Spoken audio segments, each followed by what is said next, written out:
Salita ng kaalaman at karunungan mula sa itaas para sa buong sangkatauhan, anuman ang iyong pinaniniwalaan. Kung tapat ka sa sarili, tatanungin mo, lahat ng ginawa ko para sa sarili ko, pagiging makasarili at nakatuon lang sa akin, ay nauwi sa wala.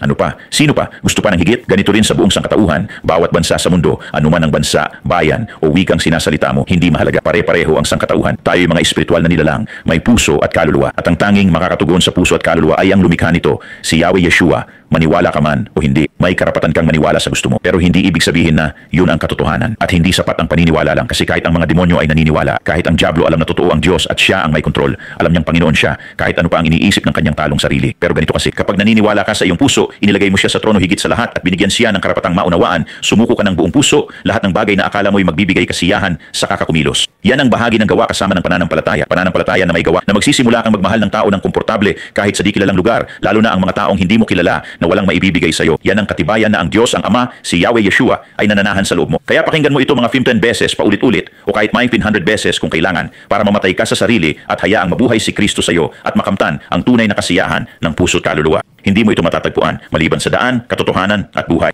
Magising ka.